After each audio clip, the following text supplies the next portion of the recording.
What do you do when the life you've built over 2 decades crumbles in a single moment, leaving you questioning everything you thought was true?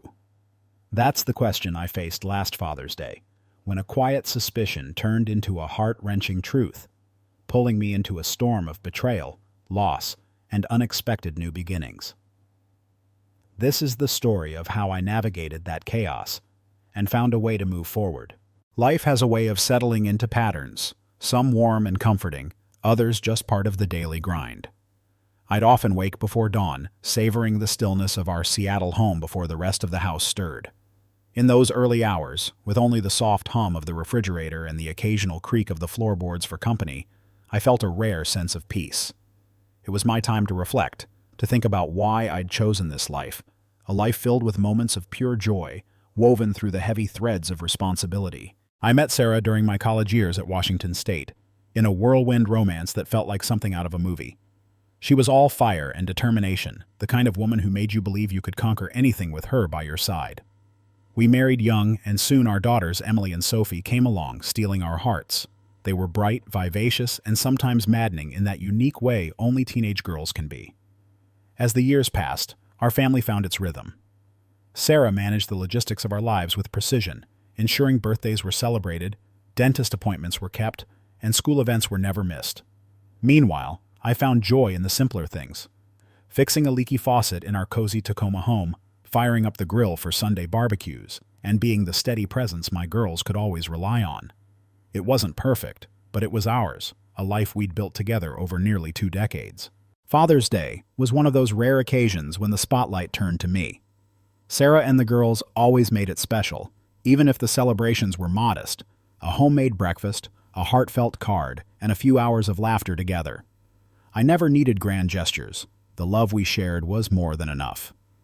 Yet, beneath the surface of our seemingly happy life, I began to notice subtle shifts. Sarah started working later, her smiles grew scarce, and she seemed distant, even when she was right there beside me. At the time, I dismissed it as the inevitable strain of a busy life: 2 kids, demanding jobs, and endless responsibilities. Looking back, those moments were signposts I chose to ignore, guiding me toward a truth I wasn't ready to face. Last year's Father's Day began like any other. I rose early, slipping out quietly to avoid waking Sarah and the girls, who were undoubtedly sleeping in. Mother's Day was my time to shine. I'd whip up a hearty breakfast, curate a light midday spread of wine, cheese, and fruits, and end the day with a steak dinner paired with a rich Cabernet. When the girls were younger, they'd eagerly help in the kitchen, their little hands tossing ingredients with glee. As teenagers, they left most of the work to me, but I didn't mind. On Father's Day, Sarah took over breakfast duties, a gesture I cherished, even if I often skipped the meal to save my appetite for later. That year, I waited for her to wake up so she could make breakfast, something she didn't know I usually skipped to avoid being too hungry. She greeted me with a quick kiss, wished me a happy Father's Day, and headed to the kitchen to prepare our meal. We spent the afternoon at a quirky sci-fi-themed cafe in Portland, which turned out to be a delightful way to spend the day, laughing over themed drinks and nerdy decor. Sarah was the organized one, always keeping track of our family's calendar, holidays, school schedules, you name it. She rarely missed a beat, except when I forgot something, which she'd gently tease me about. The following year, she pointed out that my birthday would fall on Father's Day. I chuckled, joking that I hoped I wouldn't get shortchanged on gifts. She laughed and promised something extra special, her eyes sparkling with a hint of mischief. I couldn't help but wonder if she meant more than the usual birthday and Father's Day traditions we'd developed over the years, moments of closeness that were tender and full of love, shared in the quiet intimacy of our mornings together. But as the weeks leading up to that Father's Day unfolded, I noticed a change in Sarah's behavior. She started working late, snapping at me and the girls, and dressing up more for work: makeup, scarves, low-cut tops, things she'd never bothered with before. The Friday before my birthday, she wore a short skirt, stockings, and heels, telling me she was going out with coworkers.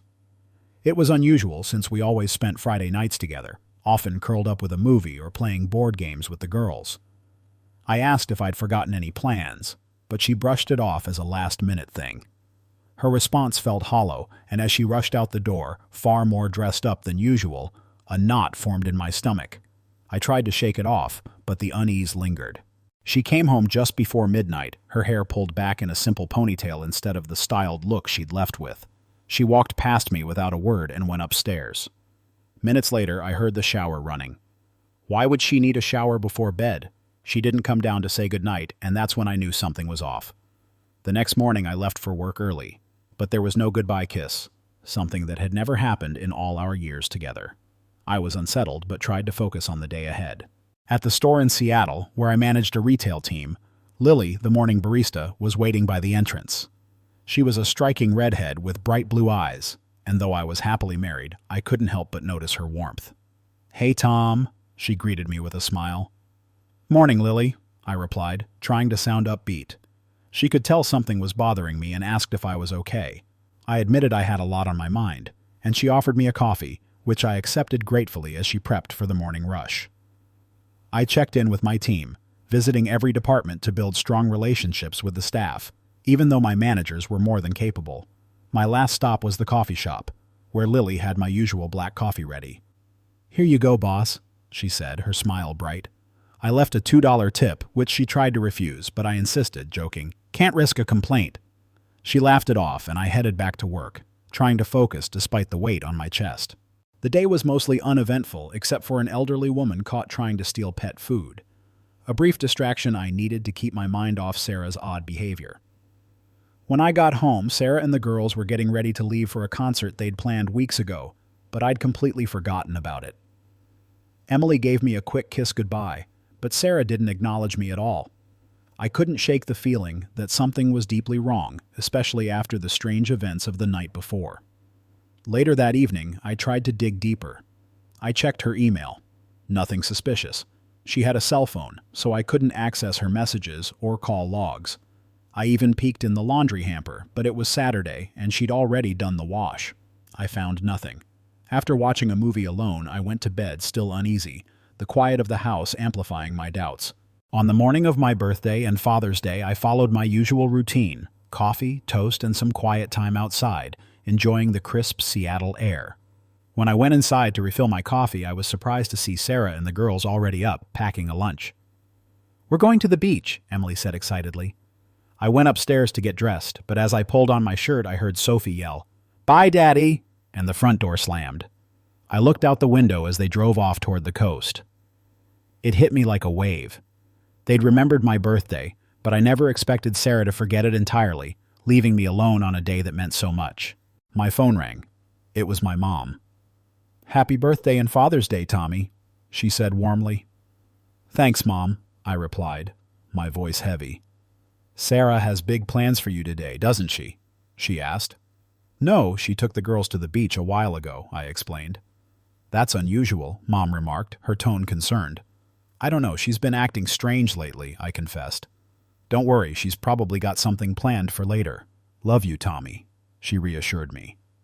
"Love you too, Mom," I said, still trying to wrap my head around the emptiness of the day. Then my phone rang again. It was Claire, my assistant at the store. "Tom, we had an issue at the shop," she said. "What's going on?" I asked, anxiety creeping in. "Lily was pushed on the stairs by a customer. She fell and might have broken her arm," Claire explained. "Is she okay?" I asked, concern rising in my chest. "They took her to the hospital for x-rays," she replied. "Damn, that's awful. Is everything covered on your shift?" I asked, trying to stay calm. "Yeah, we're all good here. Just didn't want to catch you off guard," Claire said. "Thanks for the heads up," I replied, hanging up, my mind reeling from the piling uncertainties. Assuming Sarah and the girls wouldn't be back anytime soon, I decided to grab breakfast alone. I headed to a local diner in Seattle, but as soon as I walked in, I knew I'd made a mistake. The place was packed with families celebrating Father's Day, their laughter and chatter a painful reminder of what I was missing. I left almost immediately and ended up at a fast food joint, eating a burger alone in a nearby park. I thought about the lake near Tacoma where I used to take Emily and Sophie when they were little. They'd loved splashing in the water back then, but as they grew into teenagers, I started to feel like a stranger to them, their lives pulling them further from me. By 1 in the afternoon, I still hadn't heard a word from Sarah. I figured dinner plans were off, so I found myself back at the Sci-Fi Cafe in Portland, posting a picture of my lunch online as a distraction. I got a flurry of likes and Father's Day wishes, but then I noticed a comment from my mother-in-law. She assumed I was with Sarah and the girls at the beach, since Sarah had posted pictures from there, all smiles and sunshine. The sight of those posts twisted the knife deeper. I finished my sandwich and headed to a sports bar to unwind with a beer. The place was packed, so I slipped next door into a cigar lounge, treating myself to a luxurious $60 cigar. "Happy birthday to me," I muttered as I lit it, the smoke curling around my thoughts. I sat at the bar, watching a Mariners game, when a couple of guys invited me to join their card game. "I'm Tom," I introduced myself, shaking their hands. "I'm Mike, and this is my brother Dave," the older man said. They dealt me in, and Mike grabbed a cooler, offering me a drink. I took a light beer and Dave asked, "No kids today? Or is the ex with someone new?" I felt a wave of discomfort. "My wife and daughters are at the beach. They didn't even remember today," I admitted. "That's rough," Mike said sympathetically. "My boys are both in the military and my daughter's in California," Dave added. "My grandson just turned 2. I'm visiting next week." "Sounds nice," I replied, forcing a smile to mask the ache in my chest. After a few hands, the conversation circled back to my situation. "Do you think she really forgot, or is she avoiding you?" Dave asked, his tone gentle but probing. I explained the changes I'd noticed in Sarah, the late nights, the dressing up, the growing distance. They exchanged a knowing look. "She's cheating on you," Mike said bluntly. The words hit me like a slap, and I tried to brush it off, but the idea took root. "She's not like that," I said, more to convince myself than them. Mike leaned forward, his voice heavy with experience. "I've been there. The dressing up, the late nights. My wife did the same thing. When I found out, I divorced her. Biggest mistake I ever made." I frowned, not understanding. "How is divorcing her a mistake if she cheated?" I asked. "I was paying alimony for years. I was broke, and I missed her every damn day. Eventually, we got back together and we're happy now," he explained, his eyes distant. I couldn't believe what I was hearing. "If she's cheating, there's no way I could forgive that," I said firmly. "I couldn't stay with someone who betrayed me like that." Mike shook his head, his voice softer now. "You don't get second chances at love when you're our age, Tom. If you still love her, you'll find a way to forgive." I was still processing his words as I excused myself. "Thanks, Mike. I'll think about it," I said, though deep down, I couldn't imagine forgiving Sarah. I shook their hands and left, my mind a tangle of emotions. When I checked my phone, I saw more posts from Sarah and the girls at the beach, smiling, carefree, as if I didn't exist. My heart sank. Forget it, I told myself. Stop being a sucker. It stung that Sarah had forgotten my birthday and Father's Day, but the growing suspicion that she was seeing someone else cut deeper, like a wound I couldn't ignore. To distract myself, I decided to treat myself to dinner at my favorite steakhouse in Bellevue. I knew there'd be a wait, but I didn't care. I showered, put on a jacket, and headed out, determined to salvage something from the day. At the restaurant, I ordered a glass of champagne, trying to lift my spirits. The older man next to me eyed my drink before ordering a martini. The bartender refilled my glass, and the man asked, "Celebrating alone, or am I taking someone's place?" "No, I'm alone," I replied, my voice flat. He nodded, understanding. "My wife's helping my daughter. She broke her arm today. You don't expect your grown kids to still get hurt." I chuckled, despite myself. "Looks like I'm solo for a while. My wife's caught up with other things." Just then, a little girl ran up shouting, "Grandpa!" and jumped into his lap, her giggles filling the air. A few moments later, I heard my name. "Tom!" I turned and saw Lily, accompanied by a woman who looked strikingly like her. Likely her mother. "How's your arm, Lily?" I asked, trying to mask my discomfort. "It's fine," she said, smiling faintly. "The painkillers are helping, but it hurt like hell when they set the bone." She introduced me to her parents, Mark and Ellen, and her little girl Ava. "Where's your wife, Tom?" Lily asked innocently. "I'm not sure," I answered. "She took the girls to the beach this morning, and I haven't heard from them since."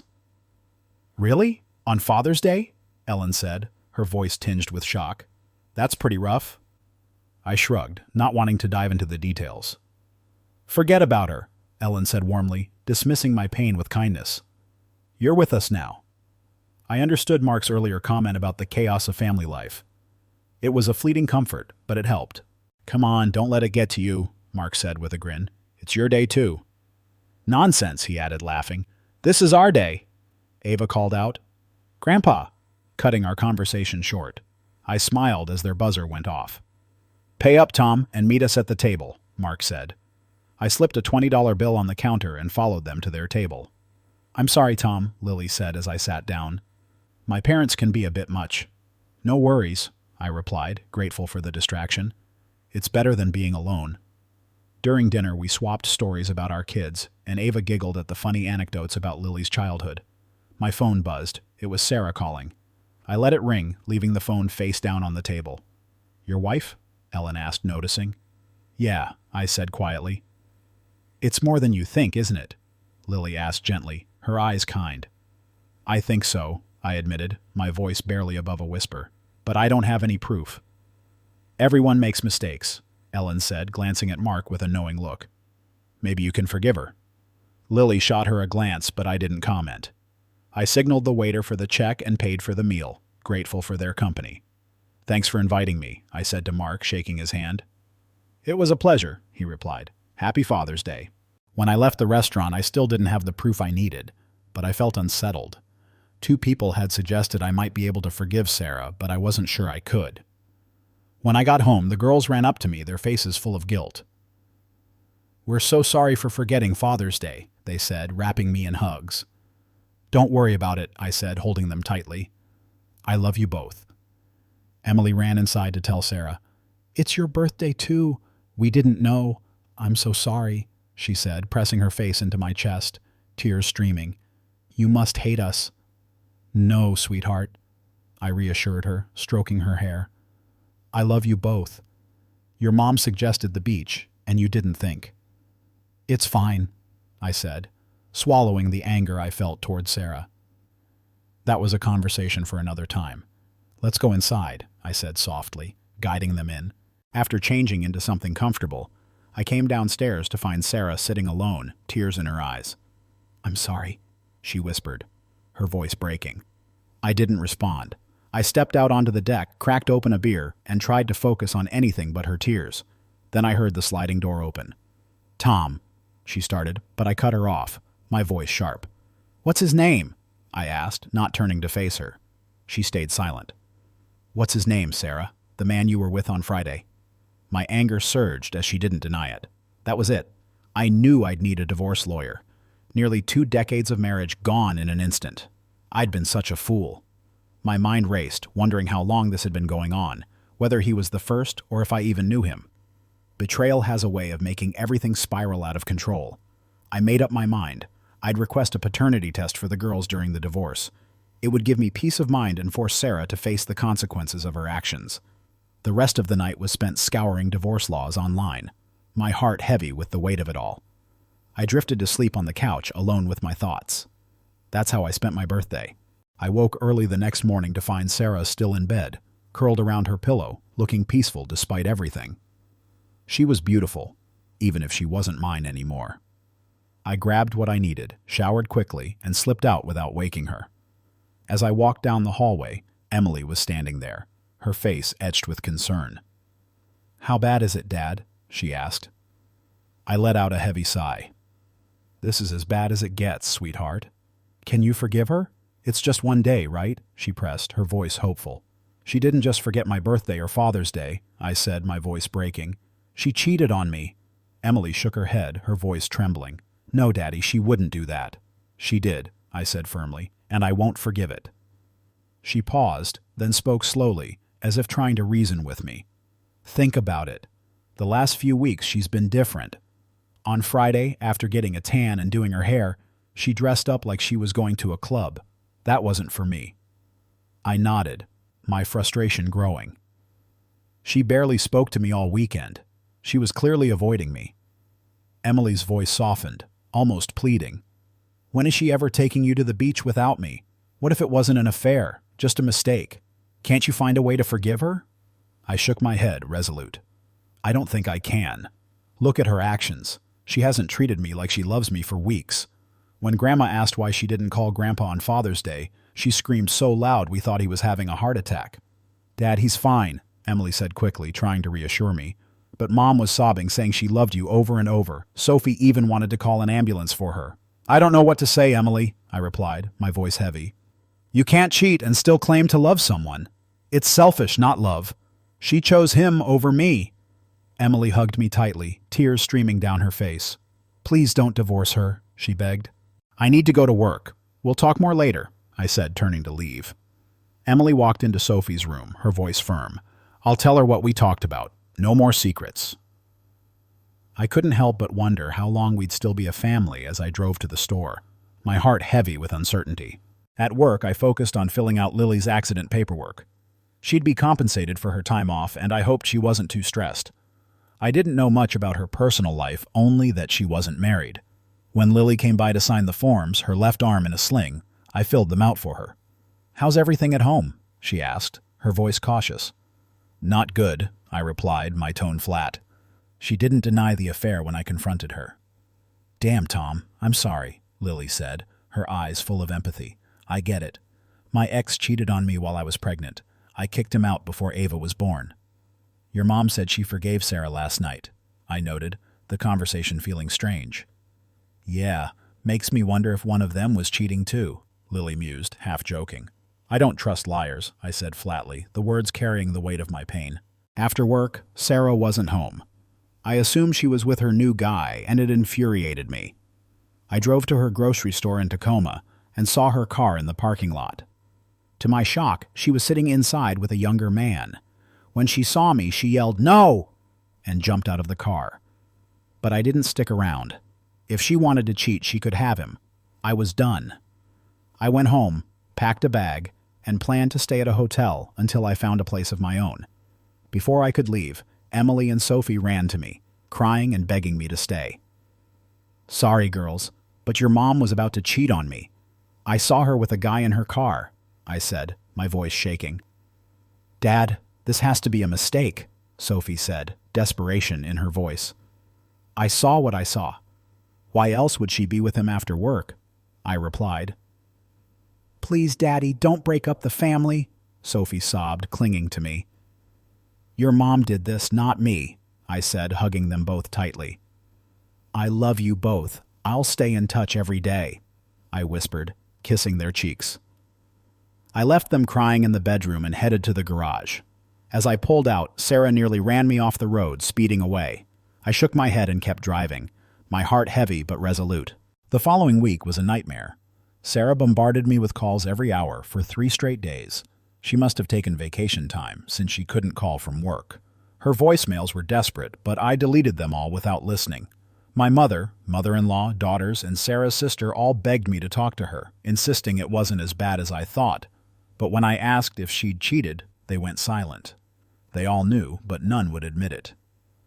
I stopped answering calls altogether, telling the girls I'd talked to them but not about their mother. They didn't believe me until I hung up twice. By the end of the week, I'd met with a lawyer. I wanted a 50-50 split of the house, with Sarah staying there until the girls moved out, then selling it. The lawyer said I could get more, but I didn't care. The best part? I wouldn't have to pay alimony. Sarah made enough to support herself, and I wasn't about to fund her relationship with her lover. Without concrete proof of the affair, the judge might classify it as irreconcilable differences. But my lawyer had the divorce papers ready, and I felt a sense of relief, like a weight lifting off my chest. Sarah fought back once she received the papers, claiming she'd only slept with one man the Friday before my birthday.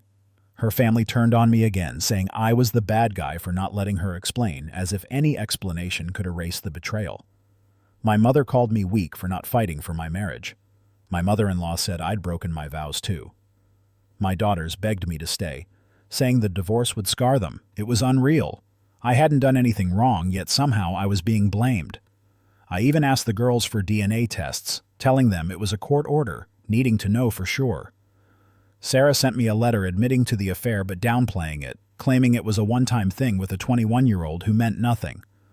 She said she told him never to contact her again after I caught her. It didn't matter. She'd cheated, and that was enough. Her letter gave me the evidence I needed, and I didn't even have to prove infidelity in court. Despite her resistance, the judge approved the divorce within 60 days, and I was labeled the bad guy. My family stopped speaking to me, but I stood firm. I called my daughters every day, leaving voicemails they never returned, my heart aching with each unanswered call.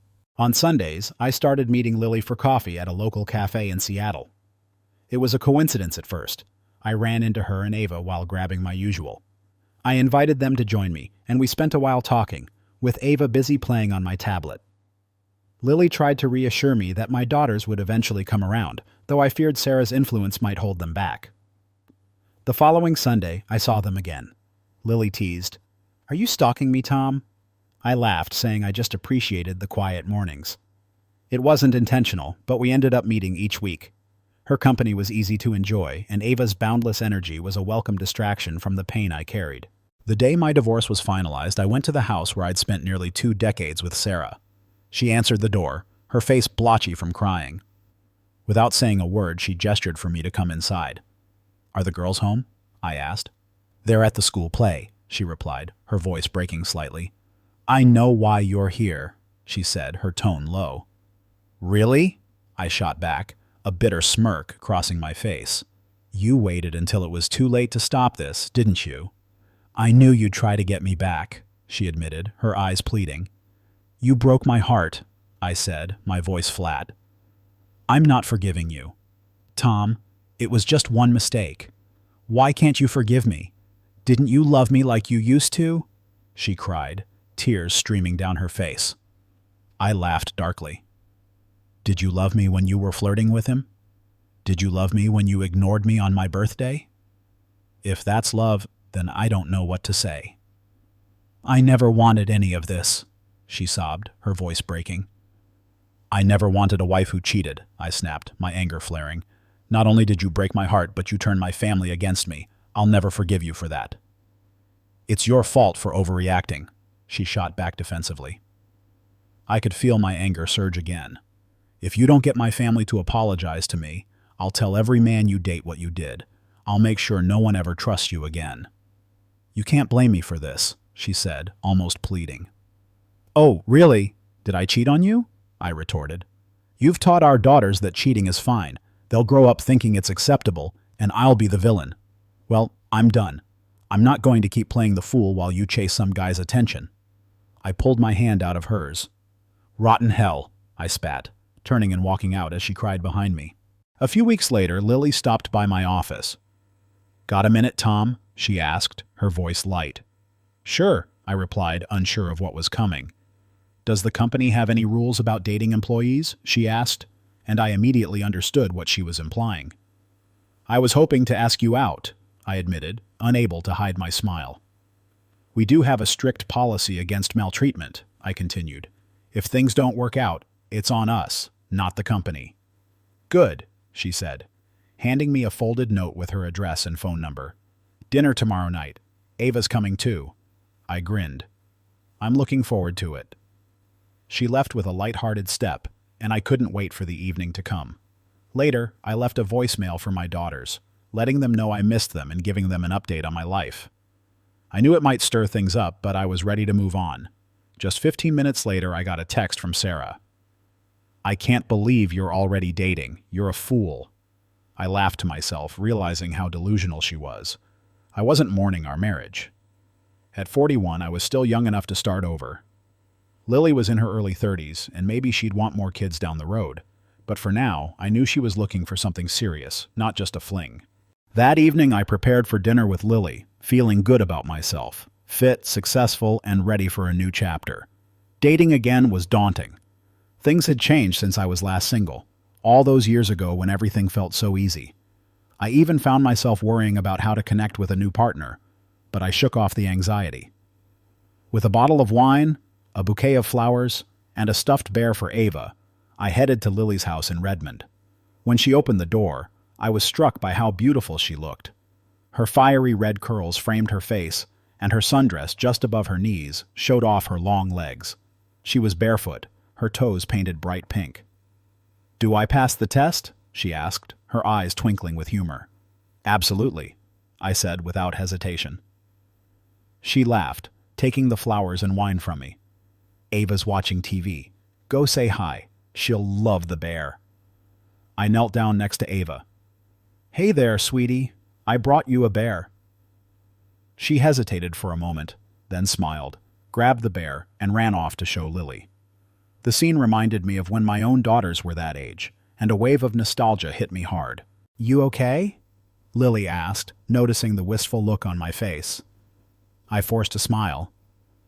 "Just thinking about my daughters when they were little." "Is it really that bad?" she asked softly. "They won't talk to me. Sarah turned them against me, but I'm not giving up.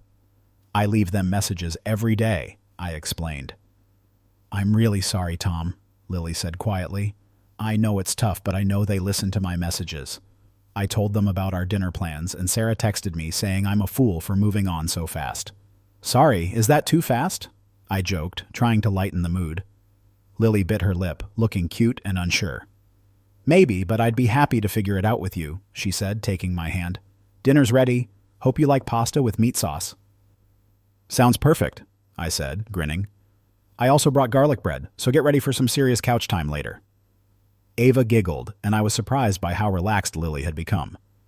She caught my awkward expression and said, "Tom, we're both adults here. I like you, and I'm not shy about it. You're a great guy, and I think it's worth giving us a shot." "You think I'm hot stuff?" I asked, still processing the shift. "Yep," she said with a playful glint in her eyes. "You've been causing quite a stir at the store. You're good-looking, in shape, smart, and we all know how you feel about loyalty." I sat there, feeling better than I had in a long time. "So, I'm getting in line early," she added with a wink, squeezing my hand. "I like you too," I said, my heart lifting. Ava, noticing she wasn't the center of attention, piped up, "Spaghetti's my favorite." "I love spaghetti too," I said with a smile, spotting the Parmesan on the table. "You must have really stinky cheese." She laughed, and I teased, sniffing it dramatically. "Wow, this is really stinky." Lily shook her head as Ava poured the cheese over her pasta, shrugging. We kept things light, chatting about Ava's preschool and her little circle of friends. Ava had a lot of stories to share, and I enjoyed every second of it. Lily became quieter just watching Ava and me talk, a soft smile on her face. After getting Ava settled for the night, Lily joined me on the couch with a glass of wine. She leaned back, sighing contentedly, and propped her feet up. "I love being a mom," she said, her voice soft. "But sometimes, this right here is the best part of my day." Without thinking, I wrapped my arm around her as she relaxed into me. "It's harder with two," I said, thinking of my own experience with the girls. "Definitely," she agreed with a knowing smile. After a moment of silence, I asked, "Do you think my girls will ever come around?" "I hope so," she said thoughtfully. "It's still new for them. You're doing your best, but it'll take time." She kissed my cheek, her touch gentle. "You're a great father, Tom. Don't give up on them." She set her glass down, her expression turning serious. "Bill, I've already told you how I feel. I'm not one for games. I want us to keep seeing each other, and that includes being exclusive. I have Ava to think about, and she needs a solid father figure in her life. I need a partner, someone steady." I opened my mouth to respond, but she held up her hand. "I know what you're going to say. Usually this conversation scares the guy off, but I don't think you're that kind of man. I'm giving you the chance to back out if you're just looking to date around. I'm not your girl for that. But if you're serious, then I'm here." "Wow," I said, surprised. Was that a rehearsed speech? Her expression faltered, and I thought for a moment she might think I was rejecting her. "Lily," I said quickly, "we've known each other for years. The last few weeks have been great. I'm a family guy, always have been. I don't really know how to be single, and honestly, the idea of dating again scares the hell out of me. If Sarah had been faithful, I'd still be married. I'm not looking for something casual." She smiled, squeezing my hand. "You're a good man, Tom. Smart, funny, and you make the best spaghetti I've ever had," she laughed, giving me a playful shove. "I'd like to be your girlfriend. Let's make something real out of this, for both of us and for Ava." That night we didn't sleep together, as tempting as it was. I felt it was better to take things slow, respecting the feelings she'd laid bare. A few days later, a guy applied for a managerial position at the store. I didn't know his name, but I recognized him immediately as the man who'd played a part in ruining my marriage. He was interviewing for the night manager position, and I told Claire to hire him on the spot. On his second night, I waited in the parking lot when he arrived for his shift. I slipped a 40-inch television into the back of his car, a model I knew we had in stock. The next morning, I timed it so I could catch him when his shift ended. I casually walked him to his car, asking about his team, when I noticed the television in the back seat. "Jeff," I said, feigning surprise, "did you buy that television before your shift? We're not even open yet." "No, Tom, that's not mine," he stammered, looking flustered. "I don't know how it got there." "We need to head back to the store," I said calmly. He tried to insist on checking the security footage, so I played along and took him to the security room. I'd already disabled the cameras, and when he saw the system was down, he panicked. I called the cops, and though he was convicted of a misdemeanor, he didn't serve jail time, just community service and a fine, which was more than I'd spent on the television. The company stepped up security after that, but Jeff never figured out I was behind it all. A week later, Lily and I were standing outside my office when Sarah pulled up. Lily greeted me with a kiss. "Are we still on for dinner tonight?" she asked, her voice warm. "Definitely," I replied, smiling. "I'm making something special." Just then, Sarah's voice cut through. "Is that the—" I turned around, surprised. Lily remained calm, facing Sarah. "Sarah, what do you want?" Sarah crossed her arms, frowning. "I've been trying to call you. Did you block my number?" "Yes," Lily said sharply. "After your 30 messages calling me names for living my life. What do you want?" "I need to talk about the girls and their college plans," Sarah said, her expression softening just slightly. "They can go wherever they want. I've already set aside the money for them," I said flatly. "I'd like to be involved, but since you've poisoned them against me, they won't even talk to me." Sarah's voice rose. "They're just worried you won't pay for tuition." "Of course I will," I said, keeping my cool. "I still love them, despite everything you've done." "Because you can't keep your promises," I added coldly. Sarah retorted, "I lost them in the divorce." Lily couldn't hold back a laugh, but Sarah shot her a glare. "It was one mistake," Sarah said, trying to justify herself. "One mistake? You destroyed my family," I said coldly. "You should still be my husband," Sarah argued, her voice desperate. "Delusional," I muttered. "If I find out you're seeing anyone else, I'll make sure he knows exactly what kind of woman you are." Sarah yelled something as I started to walk away, but Lily shoved her up against the car, jabbing her finger in Sarah's face. "Stay away from my man, witch. You tossed him aside and I picked him up." I rushed over to pull Lily off, putting a stop to it. "Let it go, Lily. She's not worth it." Sarah was shouting insults as I walked away. "Please, Sarah, just go away. It's over, and it's your fault," I said, leaving her sobbing as I caught up with Lily, who was breathing heavily. She apologized, but I couldn't resist teasing her. "I have to admit, I like it when women fight over me. Does wonders for my ego." We laughed and went inside, the tension easing. That night, I got a call from my mom. She barely spoke before the line cut off. I tried calling back, but there was no answer. A quick call to emergency services confirmed that paramedics were already on their way. Without thinking, I bolted from the store, telling Claire to cover for me. Lily called after me, but I didn't stop to explain. I ran straight to my car. By the time I reached my mom's house, the ambulance was already leaving. I followed it to the hospital, but when I got to the emergency room, I found out she had passed before they even arrived. She must have fainted while we were on the phone. I sat alone in the waiting room, tears streaming down my face, thinking about the last conversation we had. What was she trying to say? Was it, "Am I in trouble?" or "Am I having a heart attack?" I'll never know. My phone rang. It was Lily. "Hey," I said quietly, my voice thick. "My mom just died." "Oh, Tom, I'm so sorry," she replied softly.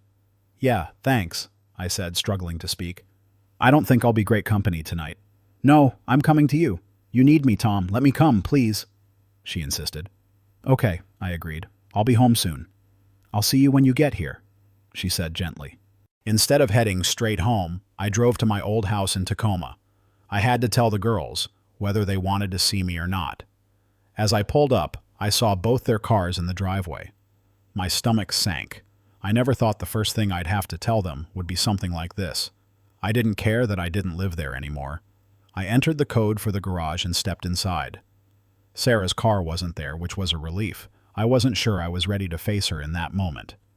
The house was quiet. I went upstairs and found the girls' rooms. "Daddy!" Emily called as I walked in. "What do you want?" Sophie shouted from behind her. "Did you come to beg?" she added with a sneer. "Well, you can go to hell." I cut her off, my voice steady despite the pain. "Grandma had a heart attack and died this morning." Both girls froze, their faces filled with shock. "I just thought you should hear this from me," I added, my voice softening. "Now I'm going to hell," I muttered as I turned and walked out. Sophie yelled after me, but I didn't stop. I went straight to my car and drove away. I ended up at the small lake near Tacoma where I used to take the girls when they were younger. The air was cold, the water just beginning to thaw, perfectly still. I sat on a bench and cried, not just for my mom, but for the distance that had grown between me and my daughters. Sophie's anger echoed in my mind. It was clear she didn't want me in her life. I couldn't help but wonder if I'd made a mistake somewhere along the way. What had I done to make them hate me so much? Sarah was the one who had destroyed our marriage. Why couldn't they see that? I don't know how long I sat there, lost in my thoughts, but then I heard footsteps. I turned and saw Sarah and the girls approaching. "How did you find me here?" I asked, staring at the water. "You didn't turn off the Find My Phone app," Sarah said quietly. "Tom, I'm really sorry about your mom." "Yeah, well," I spat, my voice bitter. "Do you regret her end or the fact that you turned her against me and she died without making up with me?" She didn't respond. "Leave me alone. I can't deal with you right now," I said, my voice heavy. "I'll never forgive you for what you did to me. The last time we talked, she told me she wouldn't speak to me again until I backed out of the divorce. She didn't even say she loved me when she hung up." "I'm so sorry, Tom, for everything," Sarah said, her voice soft. I heard her walk away, and then Emily spoke. "Dad, we're sorry too. Please forgive us for being witches." I turned around and both girls rushed to me, wrapping their arms around me. We cried together in a long, silent moment of grief and reconciliation. "It's not my fault, girls," I said, trying to make them understand. "Why can't you see that your mom is the reason we're not together?" "We're sorry, Dad," Emily said, her voice thick with emotion. "We just thought you should forgive her. She still loves you. It's so obvious." "Not enough to stay faithful," I replied, my voice bitter. "I'm sorry, girls. I'm really sorry," I added, holding them tighter. We embraced again while Sarah watched from her car, parked in the distance. "Girls, I need you," I said, my heart heavy. "You'll be leaving for college soon, and I'm going to miss you so much. We've wasted so much time." "We get it, Daddy," Sophie said softly. "We're not going to shut you out anymore," Emily added. "I just wish Grandma had a chance to make things right." "Daddy, can we come with you?" Sophie asked. "We haven't seen your new house yet. Maybe we could grab some pizza?" "Sure," I said, smiling through my sadness. "Tell your mom, and let's go." When we pulled into my driveway, I saw Lily's car. I'd completely forgotten she was coming over. "Looks like you're going to meet Lily," I told the girls. "Is she your girlfriend?" they asked in unison, making me laugh. "Yeah," I said, "but we've only just started dating." "Look at you blush," Sophie teased, grinning. The girls jumped out of the car and ran to Lily's door, bombarding her with questions. I could tell Lily wasn't quite sure what to make of the situation. "Girls, give her a break," I said, laughing. "Let's carry her inside, and I'll introduce you all properly." They gave me quick kisses on the cheek and rushed off. I walked over to Lily, who looked surprised. "Sorry about all that," I said as she opened the door. She smiled warmly and kissed my cheek. "Your daughters?" "Come on," I said. "Let me properly introduce you." "I must look a mess," Lily said, glancing up at me. I laughed. "You look fine. They'll like you." "Emily, Sophie, this is Lily," I called to the girls. They both hugged Lily, and Emily cheekily said, "You're super hot." Sophie jumped up and added, "Good for you, Daddy." Lily laughed, and I was too stunned to say anything.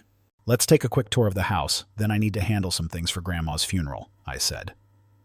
"Bill, I'll order the pizzas while you show them around," Lily offered. "Sounds perfect," I said. "You're reading my mind." The girl's eyes widened, and I shook my head as Lily smiled. I decided to wait until the next morning to share the news about my mom. I'd write an obituary for the paper and post the funeral details on social media after visiting the funeral home the next day. After dinner, we spent hours telling Lily stories about my mom. The girls, in their mischievous way, added a few embarrassing stories about me to keep Lily entertained. It wasn't my fault the pier was wet. I didn't mean to fall in the lake. I defended myself, laughing. Before long, I noticed the time. It was already 10. Girls, time's getting away from us, I said. It's getting late. They frowned. Can we stay the night? I don't have the guest room set up yet, I replied. Okay, here's the deal, I said, trying to lighten the mood.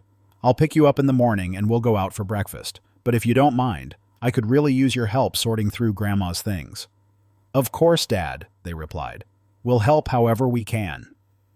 Thank you, I said, grateful for their support. Lily, would you like to go for a ride, or do you need to head back to Ava? I asked. She's with my parents tonight, Lily replied. Emily shot up from her seat. Who's Ava? Ava is my 4-year-old daughter, Lily explained. Both girls squealed. Oh my God, I can't wait to meet her, Sophie exclaimed. Lily laughed at their excitement. I promise, soon, okay? I said. Let's go. After we got back to my house, Lily and I sat on the couch. They're great girls, Lily said, smiling. I'm glad we're finally getting along, I replied with a sigh. I just wish it didn't take losing my mom to make it happen. Lily snuggled into me and I wrapped my arms around her. I fell asleep with her there, feeling the warmth of her embrace. When I woke up the next morning, Lily had covered us with a blanket, still curled up against me. I couldn't remember the last time I'd felt so close to someone. I kissed her forehead gently. Sorry I fell asleep on you, I said softly. It's fine, baby, she mumbled, stretching.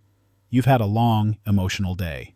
Would you like to join me and the girls for breakfast? I asked. Only if I can bring Ava. My parents have plans this morning, she replied. Of course, I said, smiling. My daughters will love her. I texted the girls and asked them to meet us at a diner in Seattle. When I walked in holding Ava's hand, the girls immediately rushed over to her. In no time, Ava was lifted into the air, twirling and laughing, surrounded by kisses. I have to go to the bathroom, she squealed. The girls chorused, We'll take her, and hurried her off to the bathroom. I don't know, Lily, I said with a grin. Do you think they'll get along? She playfully gave me a tap on the shoulder and kissed my cheek. I hope it stays that way for years to come, she said. It was a little unnerving to hear her say that, considering we'd only been on one official date, but I had to admit I was starting to feel the same way. As we sat down to eat, Ava and the girls talked non-stop. Ava asked so many questions about their lives that even the girls seemed surprised by her curiosity. She wasn't just talking about herself. She genuinely wanted to know everything about them. The girls were pros at interacting with kids, having been neighborhood babysitters for years. They knew all the best kids' shows and movies, and Ava was eating it all up. I noticed how quickly she bonded with Lily, too. There was no jealousy or hostility, despite the rocky past with my daughters. They hadn't spoken to me for months after the divorce, yet they embraced Lily without hesitation. I didn't quite understand it, and I was going to have to ask the girls about it later. After making a few calls, sorting through my mom's things, and visiting the funeral home, I finally had a moment to relax. The girls came over for dinner, and Lily and Ava had left after breakfast to give us some space.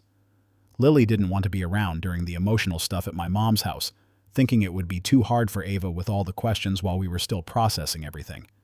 Daddy, are you in love with Lily? Sophie suddenly asked, her tone serious. We've only been out a few times, I said, trying to keep it light. It's too soon to say that. Emily raised an eyebrow. You ever seen those cartoons where the girl looks at her prince with hearts floating around? I nodded, chuckling as I bit into my pizza. Well, she looks at you like that, Emily said, like she's got hearts in her head. Before I could respond, both girls looked at me and said in unison, We like her! I went from amused to frustrated. I tossed my pizza slice back on my plate, wiped my hands, and walked to the sink to collect myself. Daddy, Sophie said softly, how can you break my heart all this time, then tell me you like her? What did I do to make you shut me out, to ignore me, and tell me to go to hell when I needed you? How many times did I cry over messages you didn't care to hear? Mom made us, Emily said quietly. What? I asked, stunned. It started when Mom said if you want to be a family again, come back to her. We're sorry. The words hit me like a punch. I turned around and saw a tear on Sophie's cheek as she rushed to hug me. Dad, we're sorry, she whispered. Mom told us you left us and wouldn't pay for college. She said your messages were just a way to look good in the divorce, Emily explained. And you believe that? I asked, my voice thick with disbelief. How could we not? Emily said softly. We thought you were being unreasonable. What about me? I asked. Would you let your boyfriend cheat on you? They didn't answer. Where do we draw the line? I asked firmly. They both started crying, and we embraced again, the weight of it all lifting as anger, sorrow, and relief washed over us. I'm sorry, girls, I whispered, holding them tight. I missed you so much. After a while, I said, Time to go home. You've got school tomorrow. Don't forget to tell Mom about the wake and funeral. We hugged one last time before they left. Watching them drive off, I looked up at the sky and whispered, You didn't have to go, Mom, but thanks for bringing them back to me. I'll miss you. The wake was tough, especially since I've always felt awkward around bodies. Mom looked peaceful, and part of me was relieved she'd be with Dad again. He'd passed a few years ago and didn't want a traditional wake, thinking it was strange for people to gather around a corpse. Mom, however, had planned everything, even picking out her own casket. When Sarah and the girls arrived, they gave me warm, tear-filled hugs. Sarah stayed back, giving me space. After the prayer service, Sarah placed a photo in the casket, a picture of the three of us, with her holding Mom and our babies in her arms. It brought tears to my eyes. I gently placed it next to Mom's hands and lost it for the first time that day. Later, the priest began the prayer service, and Sarah stayed at the back, talking to everyone. You can't be part of a family for as long as she was without forming deep bonds. The immediate family was supposed to sit in the front row, my girls on my right, Lily on my left, but something felt off. I looked around and saw Sarah standing in the back, wiping her eyes. It didn't feel right. Mom would have wanted Sarah up front. She was like a daughter to her. I walked to the back of the room, people following me. I held out my hand to Sarah. Come here. You don't need to stay back there. She sobbed and hugged me. Thank you, she whispered. We went to the front where Uncle Jim gave her his seat. Lily kissed my cheek. You're a good man, Tom, she whispered. It felt strange holding Lily's hand with Sarah only a few feet away, but I hoped I wouldn't regret it later. As I said goodbye to the last guests, Sarah approached, with Lily beside me. I wondered how she'd react, hoping there wouldn't be any tension. Tom, thank you for letting me be part of today, Sarah said, her voice soft. She loved you like a daughter. It was the right thing to do, I replied. I offered her a ride in the limo the next day. She hugged me, crying, and I felt Lily's hand on my waist, fearing tension. But Sarah broke the hug and smiled briefly at Lily. I'm glad you're here for him. You may not know it, but he was a mama's boy. It's going to be really hard on him without her. With that, she left the room. Lily hugged me tightly. Let's get you home, she said softly. Back at the house, Lily sat at the table with a cold beer. Things with Sarah went better than expected, I said, relieved. I was worried she'd start something with you. The girls helped with that, Lily said. We just need to get through tomorrow. I hoped she was right. I didn't know why I was so uneasy about Sarah. Maybe I was paranoid. Will you stay the night with me? I asked. She smiled, took my hand, and said, You couldn't kick me out if you tried. We didn't make love, but having her spoon with me was the best sleep I'd had since the divorce. As we waited for the funeral prayer to begin, Sarah whispered, I'm not going to cause trouble. I know I lied. I'm just uncomfortable. She scoffed softly. How do you think I feel? I'm an outcast here. No one thinks that about you, I said, trying to reassure her. My mom's friend Jean patted me on the shoulder. Your mom was wonderful. We'll all miss her. After the funeral, we went to Mom's favorite Polish restaurant in Tacoma. Sarah seemed uncomfortable, searching for a seat. I led her to the table where Lily and the girls were sitting. Sarah, you'll always be family, no matter the divorce. You're welcome here, I said. She thanked me, and a tear rolled down her cheek. I'm not sure when I got over the pain Sarah caused, but eventually I did. Life went on. The girls went to college and Skype with me every week. Lily and I are still together, and I'm close to proposing. Sarah and I talk occasionally, and we're on good terms. She's dating a nice guy, and I hope things work out for her. Some may think I should have forgiven Sarah, but I just couldn't. Maybe I'm the bad guy, but I can live with that. Thank you for listening. Please share your thoughts, like this video if you found it helpful, and subscribe for more.